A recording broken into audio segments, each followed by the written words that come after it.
محرم الحرام کے دن آنے والے ہیں۔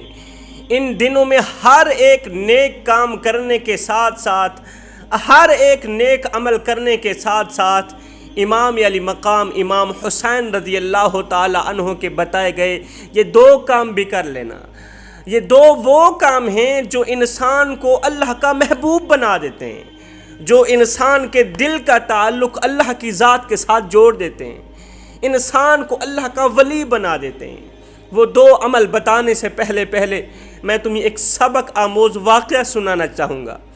ترکی میں ایک نوجوان اپنے بوڑھے باپ کے ساتھ کسی مہنگے ہوٹل میں کھانا کھانے گیا۔ ماں باپ تو نہیں چاہتے تھے، مگر بیٹے کی خواہش تھی کہ وہ انہیں کسی مہنگے ہوٹل میں ضرور کھانا کھلائے گا۔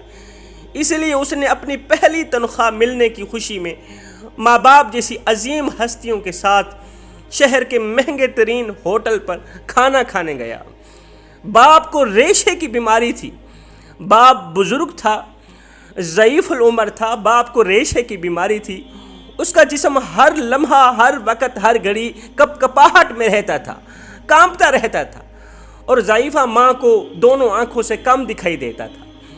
یہ شخص بوڑھے ماں باپ کے ہمراہ جب ہوٹل میں داخل ہوا تو وہاں موجود امیر لوگوں نے سر سے پاؤں تک ان تینوں کو یوں عجیب و غریب نظروں سے دیکھا جیسے وہ غلطی سے وہاں آ گئے ہوں، جیسے یہ والدین اور بیٹا غلطی سے ہوٹل میں داخل ہو گئے ہوں۔ کھانا کھانے کے لیے بیٹا اپنے دونوں ماں باپ کے درمیان بیٹھ گیا۔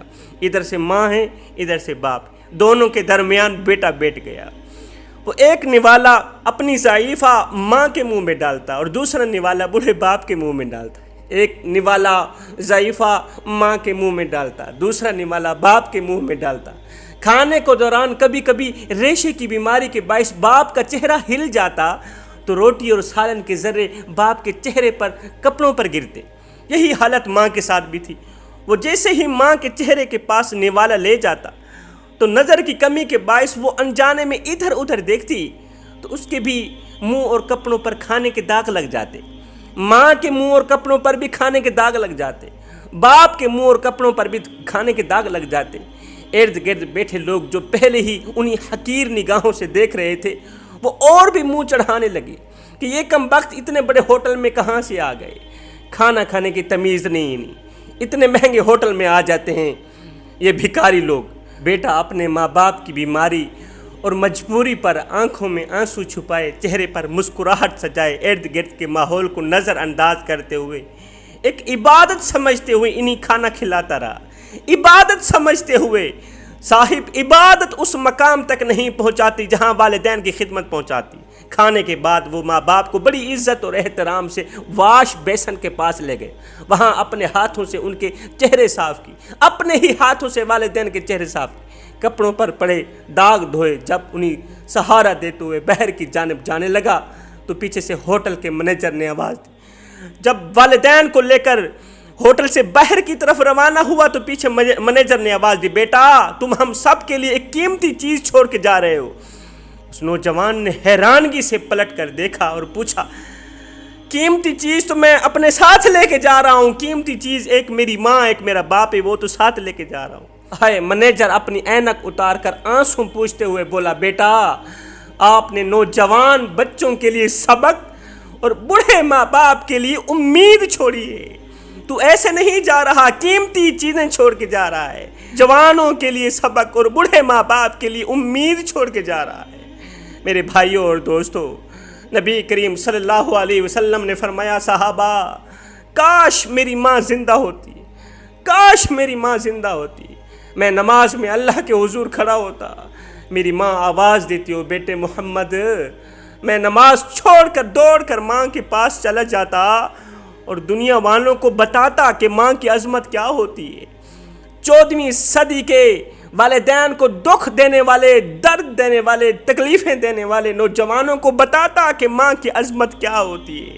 ماں جب بلاتی ہے تو پھر نماز توڑ دی جاتی ہے، عبادت چھوڑ دی جاتی ہے۔ سب سے بڑی عبادت تو یہ ہے جو تمہیں بلا رہی ہے۔ محرم کے دنوں میں نیاز پکانے اور کھانے والوں، جس دین کو بچانے کے لیے حضرت امام حسین کو اپنا تن من دھن سب کچھ قربان کرنا پڑا، وہ دین جگہ جگہ پہ تم سے والدین کی خدمت مانگتا ہے، والدین کی نوکری مانگتا ہے، والدین کے دکھ مانگتا ہے، درد مانگتا ہے، والدین کو دیا حوصلہ مانگتا ہے۔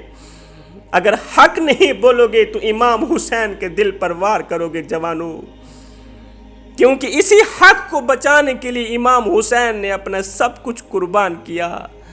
اگر دین کے ساتھ وفا نہیں کرو گے تو حسین ابن علی کے دل پر وار کرو گے، کیونکہ اسی دین کو بچانے کے لیے حضرت امام حسین کو اپنے معصوم بچے علی اصغر کو بھی قربان کرنا پڑا۔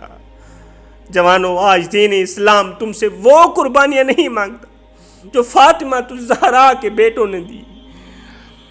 دین اسلام تم سے حق مانگتا ہے، سچ مانگتا ہے، کہتا ہے حق بولو، سچ بولو۔ دین کے ساتھ وفا مانگتا ہے، اہل بیت کی محبت مانگتا ہے۔ دین تم سے قرآن مجید کی تلاوت مانگتا ہے، اللہ کو کیے سجدے مانگتا ہے۔ آج کا نوجوان کہتا ہے جی دین پہ چلنا بڑا مشکل ہو گیا ہے۔ یہ وہ نوجوان کہہ رہا ہے جو مسجد میں آتا ہے تو آگے مخملی قالین بچھے ہوئے ملتے ہیں، ایسی لگے ہوئے، ہیٹر لگے ہوئے، مخملی قالینوں پہ کھڑا ہو کے قیام کرنے والا، مخملی قالینوں پہ کھڑا ہو کے رکوع کرنے والا، سجود کرنے والا، مخملی قالینوں پہ بیٹھ کے قرآن کی تلاوت کرنے والا، نماز پڑھنے والا کتنے ناز اور نخرے سے کہہ رہا ہوتا ہے جی دین پہ چلنا بڑا مشکل ہو گیا ہے، دین پہ چلنا بڑا مشکل ہو گیا ہے۔ میں نے کہا او نادان، لوہے کی کنگھیوں سے جن کے بدن چھیدے گئے، جس حسین ابن علی کے 71 شہزادوں کو شہید کیا گیا، جس کا تن من دھن سب کچھ لوٹا گیا، اس حسین ابن علی نے تو نہیں کہا کہ دین پہ چلنا بڑا مشکل ہو گیا ہے۔ مالک بلال کے سر پہ کوڑے مارتا ہے، پتھر مارتا ہے، بلال کی زبان پر احد احد کے نغمے جاری ہیں۔ کسی نے گزرتے ہوئے پوچھ ہی لیا، بلال میاں عجیب تماشا ہے تیرا، عجیب کہانی ہے تیری، اور تیرا مالک تجھے مارتا ہے، تو آگے سے مسکراتا ہے، وجہ ہی کیا ہے؟ بلال نے مسکراتے ہوئے کہا، او میرا حال پوچھنے والے، تم بازار میں جاؤ نا مٹی کا پیالہ خریدنے کے لیے تو اسے بھی ٹھونک ٹھونک کے چیک کرتے ہو کہیں یہ کچا تو نہیں، اس کی آواز تو ٹھیک ہے، پیسے دینے پیالہ لینا، ٹھونک ٹھونک کے چیک کرتے ہو کہیں یہ کچا تو نہیں ہے، اور اس کی آواز تو ٹھیک ہے۔